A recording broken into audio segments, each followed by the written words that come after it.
Hello friends, कैसे हो आप सब। आई होप आप सब ठीक होंगे। फ्रेंड्स, हमने प्रीवियस वीडियो में एसिड एंड बेस के बारे में पढ़ा। आज हम सॉल्ट्स के बारे में जानेंगे। आई होप आप सभी को वो वीडियो अच्छी लगी होंगी। प्लीज वीडियो को लाइक करें, शेयर करें और कमेंट करें। गाइस, प्रीवियस वीडियो में आपने देखा एसिड जो है H पॉजिटिव आयन को रिलीज करते हैं, वहीं अगर बेस की बात की जाए तो OH नेगेटिव आयंस को रिलीज करते हैं। अब आई है सोल्ट्स की बारी कि सोल्ट्स क्या है। सोल्ट्स की जो प्रोसेस है वो न्यूट्रलाइजेशन प्रोसेस होती है। अब आप कहोगे कि ऐसा क्यों, तो चलिए इस प्रोसेस के बारे में पता लगाते हैं कि ऐसा क्यों हो रहा है। गाइस, सोल्ट्स की डेफिनेशन, उसकी फॉर्मेशन और उसके एग्जाम्पल्स, देन उसकी प्रॉपर्टीज और यूजेस के बारे में हम इस वीडियो के अंदर जानेंगे कि उसकी सोल्ट्स की जो फॉर्मेशन होती है वो कैसे होती है, क्या क्या इसके एग्जाम्पल। गाइस, सोल्ट एक न्यूट्रलाइजेशन प्रोसेस है जो एसिड प्लस बेस जब रिएक्ट करते हैं तो सोल्ट और वाटर प्रोड्यूस होता है। Salts are formed when acid react with bases. Salts can be defined as a chemical substance that are formed a result of neutralization of acid by base. Basically ये जो process है वो neutralisation process है, क्योंकि H positive ion और OH negative ions solutions के अंदर same quantity में प्रेजेंट होते हैं। जब एसिड और बेस की रिएक्शंस करवाई जाती है तो सोल्ट प्रोड्यूस होता है,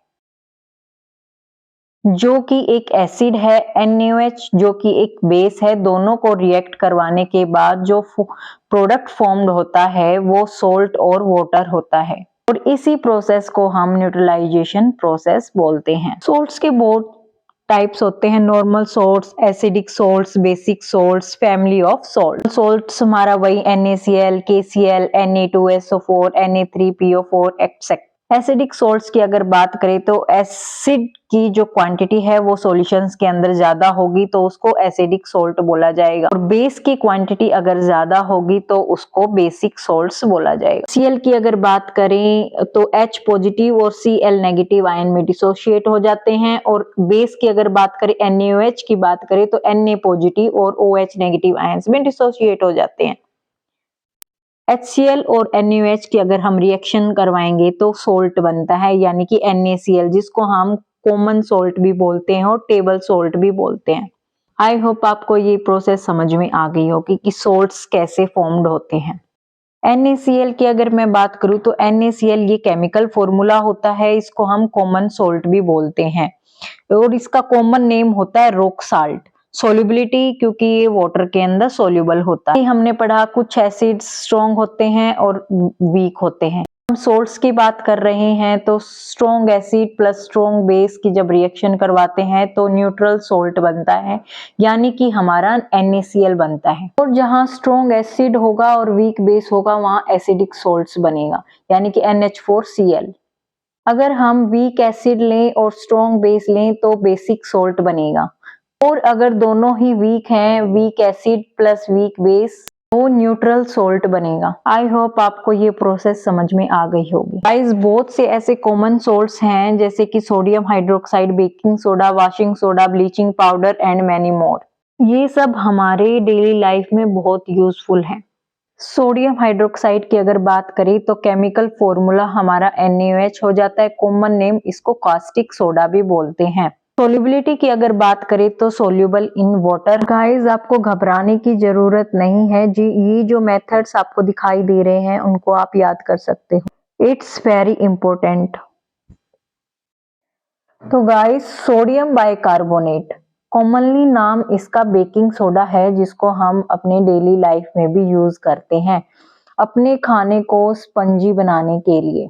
आप घर में ढोकला और केक तो खाते ही होंगे। जी हाँ, उसमें ये बेकिंग सोडा यूज होता है। चलिए इसकी प्रोसेस भी हम देख लेते हैं। NaCl plus H2O plus CO2 plus NH3, ये सभी कंपाउंड जब रिएक्ट करते हैं तो एक प्रोडक्ट बनता है जिसको हम सोडियम बाइकार्बोनेट के नाम से जानते हैं, यानी कि NaHCO3 के नाम से जानते हैं। गाइस, इसको NaHCO3 यानी कि जो ये केमिकल फॉर्मूला है उसको आप याद कर लीजिए।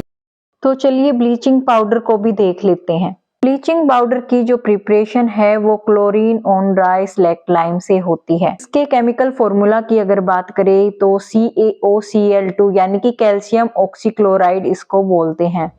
कैल्शियम हाइड्रोक्साइड जिसको हम स्लैक्ट लाइम भी बोलेंगे, उसकी रिएक्शन अगर क्लोरीन से करवाई जाए तो कैल्शियम ऑक्सीक्लोराइड यानी कि ब्लीचिंग पाउडर CaOCl2 हमें मिलता है और साथ ही वाटर रिमूव होता है।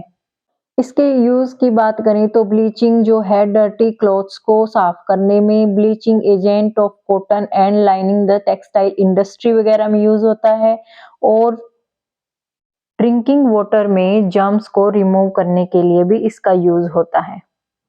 तो चलिए एक छोटा सा एक्सपेरिमेंट्स और देख लेते हैं। पोटेशियम हाइड्रोक्साइड और एल्यूमिनियम क्लोराइड को जब हम मिक्स करेंगे तो व्हाइट प्रेसिपिटेट बनते हैं।